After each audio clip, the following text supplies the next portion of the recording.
गजानन तो अब भी कैलाश में, फिर वे उधर प्रतिस्पर्धा में भाग लेते कैसे दृष्टिगोचर हो रहे हैं? प्रभु, ये कैसे संभव है? बिल्कुल संभव है नारद। एक संतान के लिए उसके माता पिता ही सबसे प्रिय होते हैं, जो उसके जीवन का केंद्र बनकर उसके जीवन में महत्वपूर्ण स्थान रखते हैं। अतः गजानन अपने माता पिता की परिक्रमा करते हुए अपनी बुद्धि का परिचय दे रहे हैं, क्योंकि उनके लिए उनके माता पिता के चरणों में ही त्रिलोक समाता है।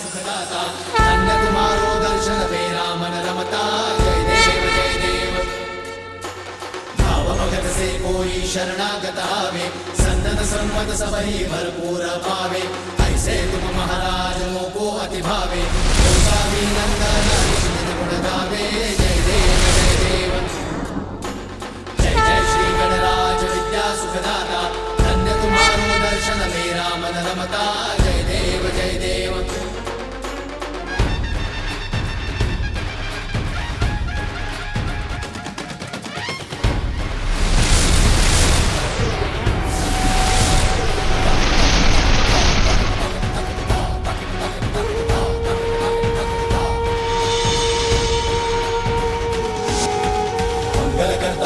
श्री मंगल मूर्ति, जन जन पूजे होती कामना पूर्ति।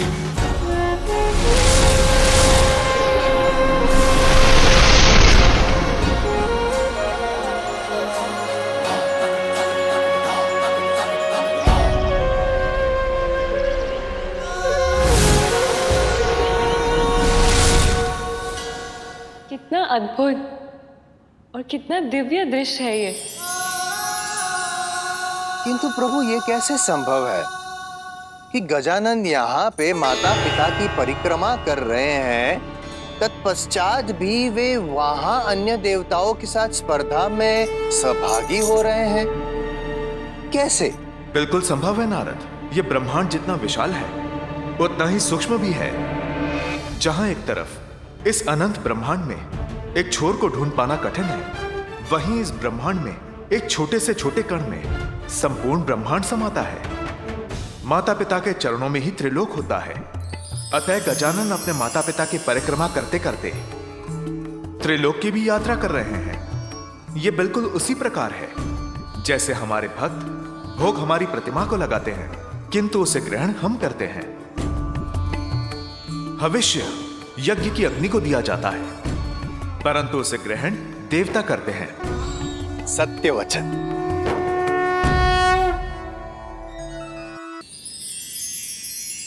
अद्भुत। नारद आश्चर्यचकित। वहां सभी देवता पृथ्वी और पाताल के तीर्थ यात्रा करने की होड़ में लगे हुए हैं, और यहाँ गजानन मात्र अपने माता पिता की परिक्रमा करके ये कठिन कार्य पूर्ण कर रहे हैं। नारायण नारायण। देवर्षि नारद, अब समय आ गया है जब गजानन की बुद्धि और चतुराई की इस अद्भुत लीला का दर्शन संपूर्ण संसार करेगा।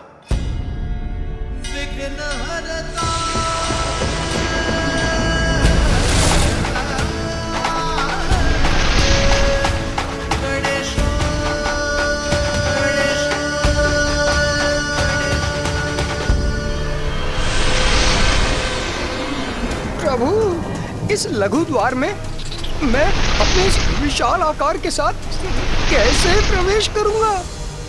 मुझ पर विश्वास रखिए और आगे बढ़िए मूषक जी। उचित है प्रभु।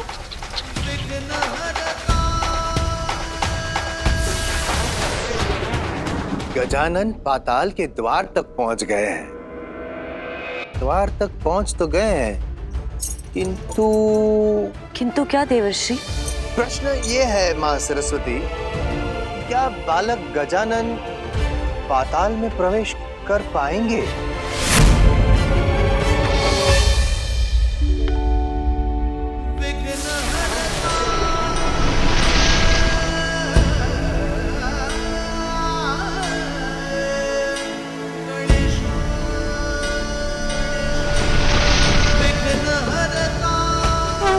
युक्ति लगाई जाए तो कोई भी कार्य असंभव नहीं होता मूषक जी।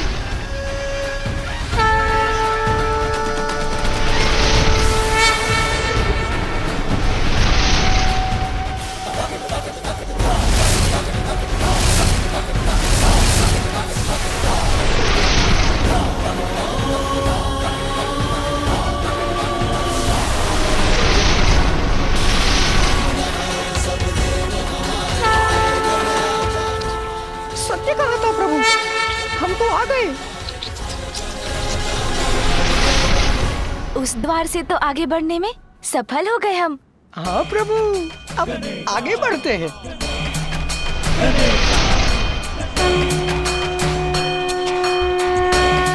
बहुत अच्छे मूषक जी।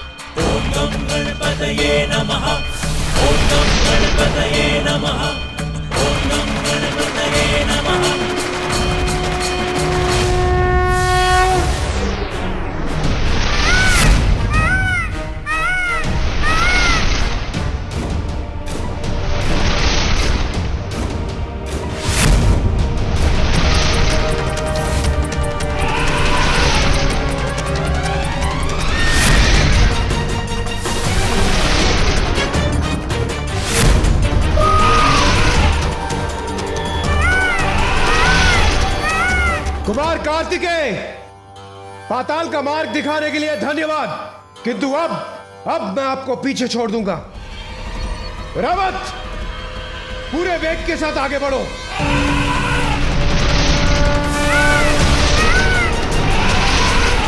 देवराज, यदि मुझे पराजित करना चाहते हैं तो अपना ध्यान मुझ पर नहीं, आगे के मार्ग पर रखिए।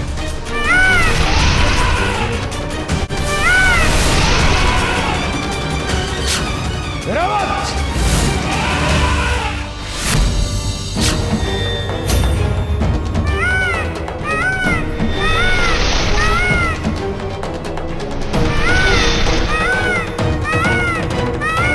राजा बलि का सूतल लोक।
हम यहाँ राजा बलि से भेंट करने आए हैं, आगे बढ़ने दे हमें। कोई नहीं जाएगा आगे।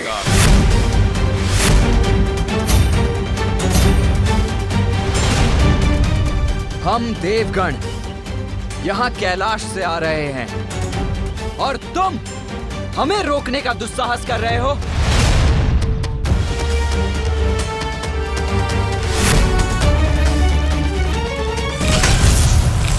कार्तिकेय,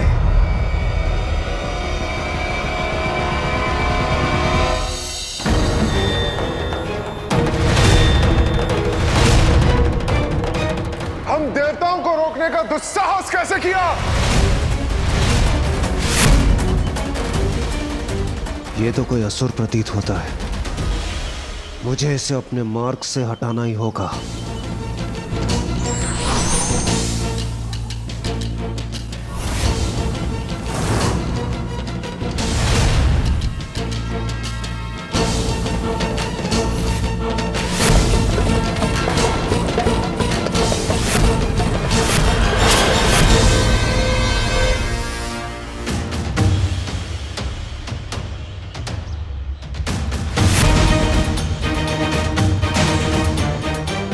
कैसी मायावी शक्ति का स्वामी है ये, जिसके कारण मैं अपना वार भी नहीं कर पा रहा हूं।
ये गजानन इतनी शीघ्र यहां तक कैसे पहुंच गए? ओम गम गणपतये नमः। ओम गम गणपतये नमः। गजानन यहाँ? ये कोई साधारण द्वार रक्षक प्रतीत नहीं होते। चरणों पर महावर और ललाट पर श्री हरिनारायण जैसा तिलक भी है। इनको पहचानने में आप सभी देवगणों से भूल हुई है। भैया, ये आप क्या करने जा रहे थे? आपको ज्ञात है ये कौन है?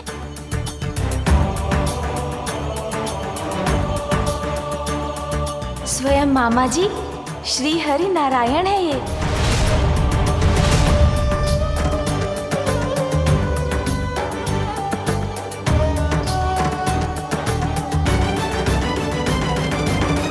हाँ भैया, आपको स्मरण है ना, एक बार मैं मामा जी से भेंट करने वैकुंठ चला गया था। तभी जब मामा जी ने मुझे स्वादिष्ट फल दिए थे खाने के लिए, तब मामा जी ने मुझे ये कथा सुनाई थी। प्रजा के हित का ध्यान रखने वाले अत्यंत शक्तिशाली असुर राजा वली ने अश्वमेध यज्ञ प्रारंभ किया, जिसके संपन्न होने पर असुरों का देवताओं पर वर्चस्व स्थापित हो जाता। तब देवताओं की रक्षा के लिए श्री हरि नारायण ने एक बालक वामन का रूप धारण कर राजा वली से दान मांगा। राजन, जितनी भूमि मेरे 3 पग में समा जाए, उतनी भूमि दान देने की कृपा कीजिए। अवश्य ब्राह्मण देवता। तब प्रभु के वामन अवतार ने त्रिविक्रम रूप धारण कर अपना आकार इतना बढ़ा लिया कि जहाँ राजा वली खड़े थे, वहाँ से मात्र उनके पाँव दिखाई दे रहे थे, और वामन अवतार के प्रथम पग में ही संपूर्ण पृथ्वी समा गई।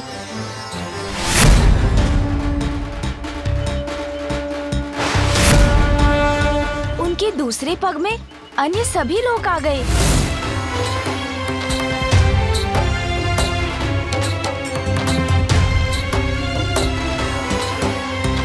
अब मैं क्या करूं?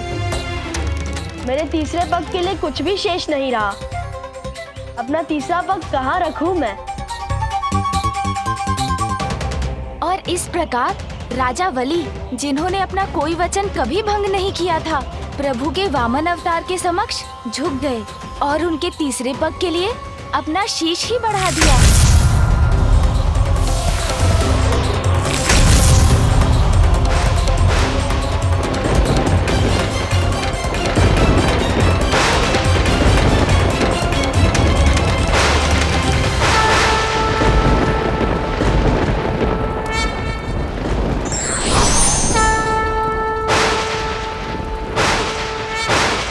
राजा वली, धर्म के प्रति आपकी निष्ठा को देख मैं अत्यंत प्रसन्न हूं। इसलिए आज से मैं आपको पाताल लोक का राज्य सौंपता हूं और ये वचन देता हूं कि मैं सदैव आपके राज्य की रक्षा करूंगा, जिससे कोई भी आप पर आक्रमण करे आपको क्षति नहीं पहुंचा पाएगा।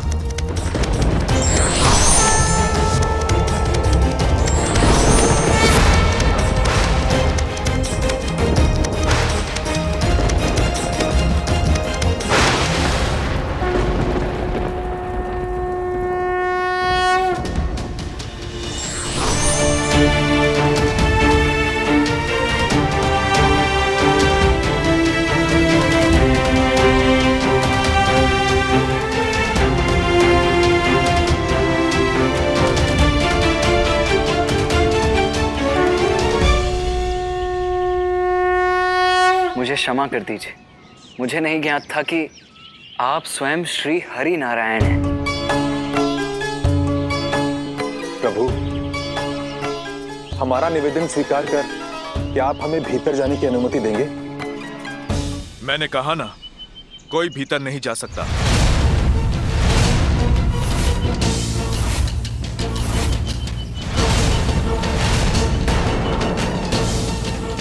अर्थात समस्या अभी भी वही की वही है। हम भीतर जाएं तो जाए कैसे? देवराज, संसार में सभी कार्य युद्ध और संघर्ष से सिद्ध नहीं होते। कभी कभी प्रार्थना भी सफलता दिला देती है।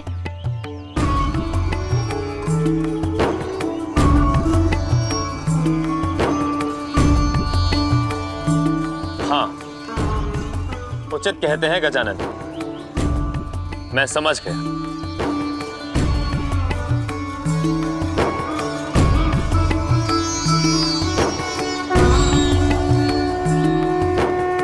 अतुलित सौंदर्य के धनी हैं आप, शक्तिशाली, मनोहर, रमणीय।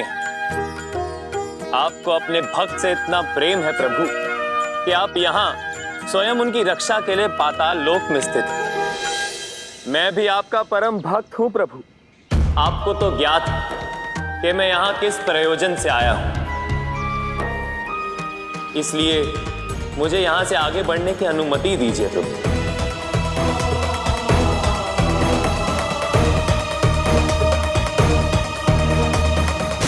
आप आगे नहीं जा सकते।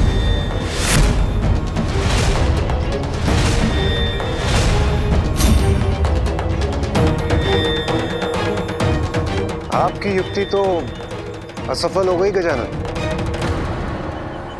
वरुण देव ने तो मेरी युक्ति समझी ही नहीं, तो वो सफल कैसे होती? प्रहरी अपनी प्रार्थना से नहीं, अपने स्वामी की प्रार्थना से प्रसन्न होता है।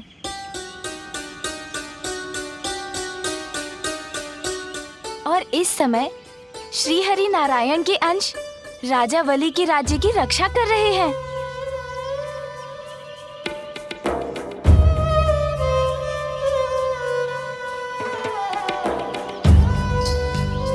असुर होने पर भी वेद में भी जिन्होंने अटूट निष्ठा रखी, जो सदा दयालु और दानवीर रहे, जिन्होंने स्वयं भगवान को दान देने का सौभाग्य प्राप्त किया,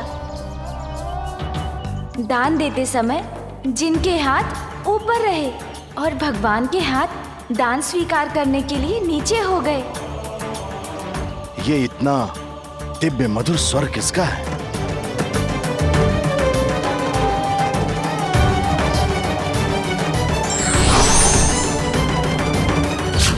तुम्हें आगे जाने की अनुमति है।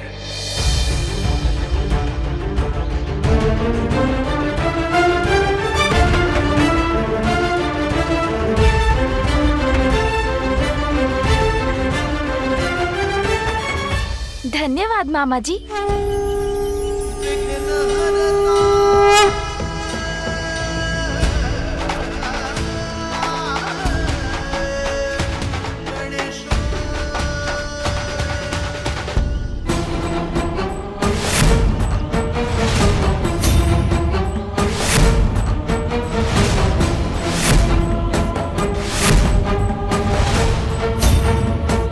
मामा जी, कृपया इन सभी को भी भीतर आने की अनुमति दीजिए।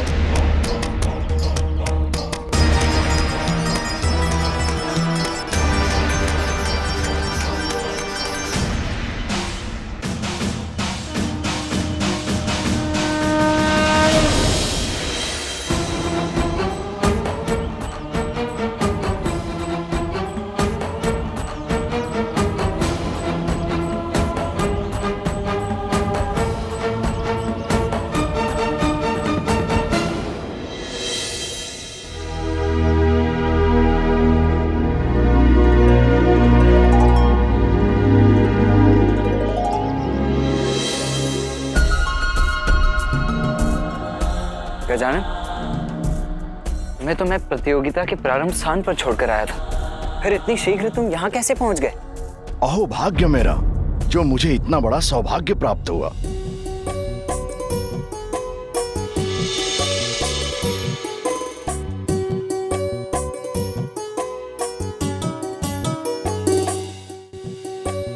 आप सभी देवगणों को राजा बलि का प्रणाम।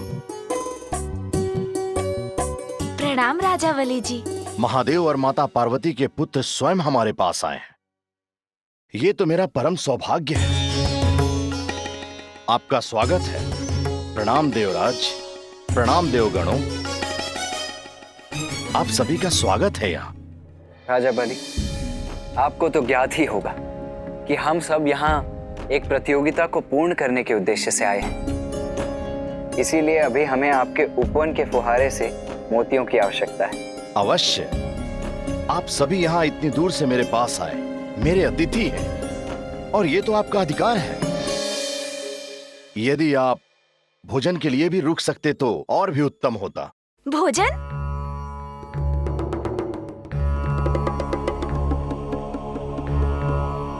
भोजन पर आपका निमंत्रण पाकर हमें अत्यंत ही आनंद आता, किंतु अभी हमें शीघ्र ही निकलना होगा।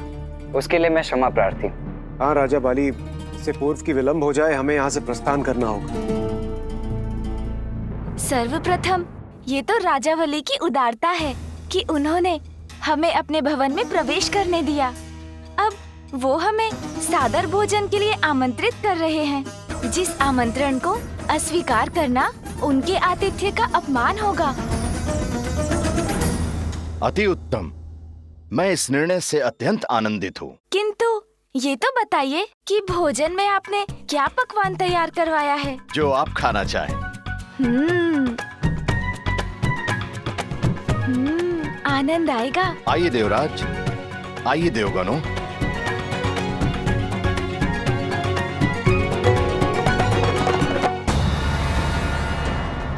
इन सभी को भोजन करने दो।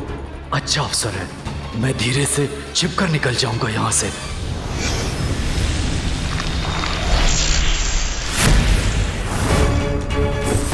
बलि ने सदा मेरे आदेश की अवहेलना की। मैंने उसे देवताओं से सावधान रहने को कहा। आज भी उन्हीं का साथ देकर सहायता कर रहा है। बलि मेरा आदेश नहीं सुनेगा तो क्या, राहु और केतु तो मेरा आदेश अवश्य मानेंगे।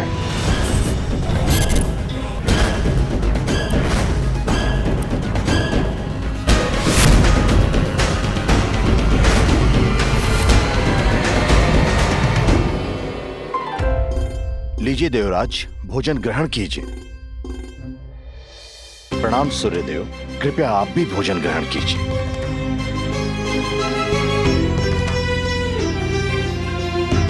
अच्छा अवसर प्राप्त हुआ है भोजन का। भ्राता गजानन, अब यहाँ अधिक समय मत लगाना। शीघ्र भोजन करो, फिर यहाँ के उपवन से मोती बटोर कर हमें आगे बढ़ना है, ठीक है? गजानन ने तो चमत्कार कर दिया सूर्यदेव, किंतु ये इतनी शीघ्र यहाँ पहुंचे कैसे? ज्ञात नहीं इंद्रदेव, कहीं इनके मूषक के पंख तो नहीं आ गए?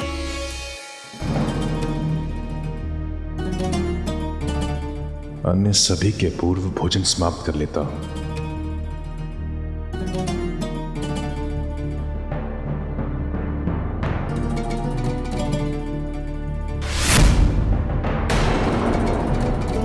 कुमार कार्तिकेय, देवराज इंद्र, सूर्यदेव, अग्निदेव, चंद्रदेव, शनिदेव, कुबेर देव सभी तो हैं यहां। फिर नदारद कौन है? यमराज। क्या हुआ वायुदेव, आप इतने स्तब्ध क्यों लग रहे हैं? कुछ नहीं देवराज, कुछ नहीं हुआ, आप भोजन कीजिए।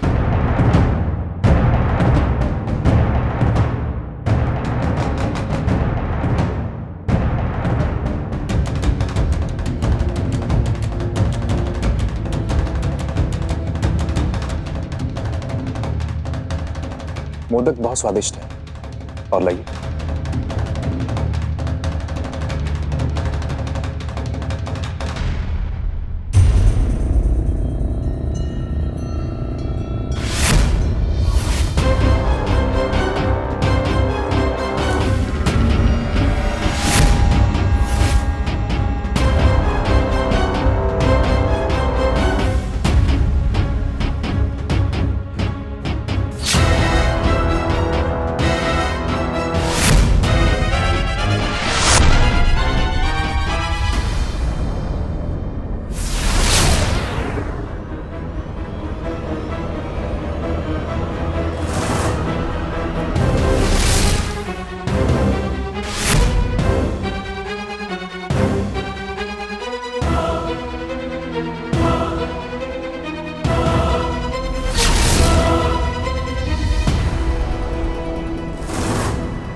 तो एक एक करके सभी देवता यहां से निकल गए।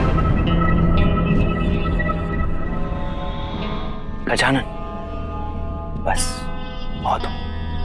चलो, अब हमें जाना चाहिए। भोजन छोड़कर भैया, किंतु उससे तो अनिष्ट होता है। गजानन, मैं अपना भोजन समाप्त कर चुका हूँ, तुम भी करो और शीघ्र चलो यहाँ से। किंतु मैंने तो अभी भोजन प्रारंभ भी नहीं किया। भैया, मुझे माँ ने सीख दी थी कि हमें अन्न का अनादर नहीं करना चाहिए, हमें सदा अन्न का आदर करना चाहिए। मैं भोजन का निरादर कभी नहीं करूँगा। आपको आगे जाना है तो जाइए, मैं फिर आगे पहुँच जाऊंगा। क्या हुआ देवराज इंद्र? प्रतीत होता है आपको भोजन उचित नहीं लगा। देव, भोजन तो अति उत्तम है, किंतु मुझे यहाँ से प्रस्थान करना होगा। कृपया मुझे अनुमति दीजिए। जैसा आपको उचित लगे। आपका बहुत बहुत धन्यवाद। प्रणाम। गजानन, ये भोज नहीं प्रतियोगिता है, इसीलिए शीघ्र अपना भोजन समाप्त करना और आगे बढ़ना, ठीक है? हाँ भैया, मैं मन भरकर, मेरा अर्थ है कि शीघ्र खाकर आ जाऊंगा। उचित है, किंतु हाँ, राजा बलि के उपवन से दिव्य मोती लेना मत भूल जाना। हाँ भैया। अब आज्ञा दीजिए। गजानन अपनी बुद्धि और चतुराई से इस प्रतिस्पर्धा में अच्छा प्रदर्शन तो कर रहे हैं, किंतु भोजन के कारण वे कहीं पुनः पीछे न रह जाए माता। परिस्थिति को समझकर विनम्रता के साथ उसका सामना करने वाला ही बुद्धिमान कहलाता है। For more updates, subscribe to our channel, click the show links and enjoy watching the videos.